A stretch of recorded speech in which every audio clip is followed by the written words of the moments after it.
Bismillahirrahmanirrahim. Assalamualaikum warahmatullahi wabarakatuh. Alhamdulillahirabbil alamin. Wassalatu wassalamu ala asyrafil anbiya'i wal mursalin sayyidina Muhammadin wa ala alihi wa sahbihi ajma'in. Amma ba'du. Perkenalkan, nama saya Aisyah Halim. Saya salah satu mahasiswi dari Institut Miftahul Huda Subang.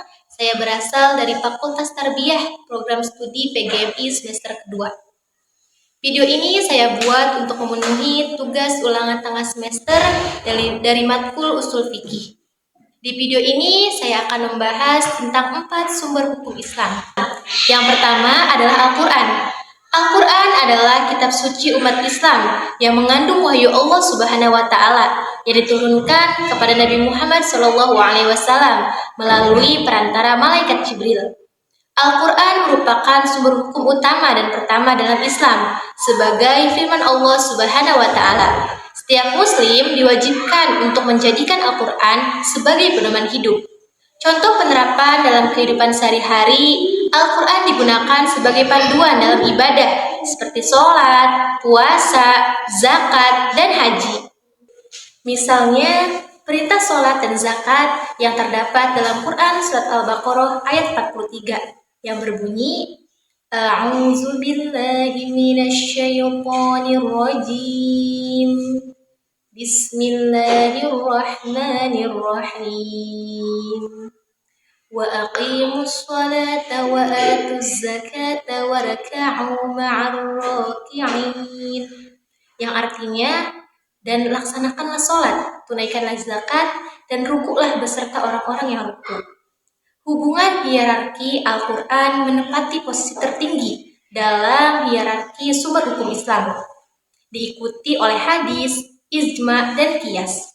Sedangkan hubungan fungsionalnya yaitu Al-Quran merupakan prinsip-prinsip umum yang kemudian dijelaskan lebih lanjut oleh hadis. Apabila tidak ada ketentuan dalam Al-Quran, maka digunakan sumber hukum lainnya. Sumber hukum Islam yang kedua adalah hadis. Hadis merupakan perkataan, perbuatan, dan persetujuan Nabi Muhammad SAW yang dijadikan sebagai pedoman hidup umat Islam. Hadis digunakan sebagai penjelas dan pelengkap Al-Quran. Allah Subhanahu wa Ta'ala berfirman dalam Quran Surat Al-Hasyr, potongan ayat ke-7 yang berbunyi, Bismillahirrahmanirrahim. Wa ma atakumur rasulu fakhuzuhu wa ma nahakum anhu fantahu wattaqullah. Innallaha syadidul iqab. Yang artinya, dan apa yang diberikan Rasul kepadamu, maka terimalah, dan apa yang dilarangnya bagimu, maka tinggalkanlah, dan bertakwalah kepada Allah, sesungguhnya Allah sangat keras hukumannya. Ayat ini menekankan pentingnya mengikuti segala perintah dan larangan Rasulullah SAW, serta selalu bertakwa kepada Allah Subhanahu wa Ta'ala. Yang ketiga adalah ijma. Ijma merupakan kesepakatan para ulama atau cendekiawan muslim pada suatu masa setelah wafatnya Rasulullah SAW mengenai suatu hukum syariat. Ijma digunakan ketika tidak ada ketentuan yang jelas dalam Al-Quran dan hadis. Sebagaimana Rasulullah SAW bersabda, Inna ummati la tajtami'u ala dhalalah. Fa'idha ra'aitum ikhtilafan fa'alaikum bisu'idil a'zam. Yang artinya, sungguhnya umatku tidak akan berkumpul dalam kesesatan. Maka jika kalian melihat perselisihan, hendaklah kalian berpegang pada mayoritas as-sawad al-azam. Hadis riwayat Ibnu Majah. Hubungan hierarki qiyas menempati posisi terakhir dalam hierarki sumber hukum Islam setelah ijma.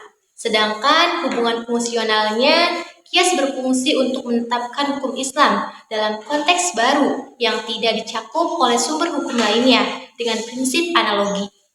Dari materi yang saya sampaikan tadi, kita dapat menarik kesimpulan bahwa keempat sumber hukum Islam ini saling melengkapi dan membentuk suatu sistem hukum yang komprehensif.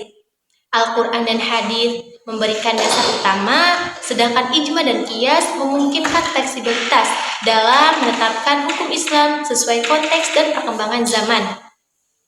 Mungkin hanya itu yang bisa saya sampaikan. Kurang dan lebihnya saya mohon maaf. Wallahu muwaffiq ila aqwamit thoriq. Wassalamualaikum warahmatullahi wabarakatuh.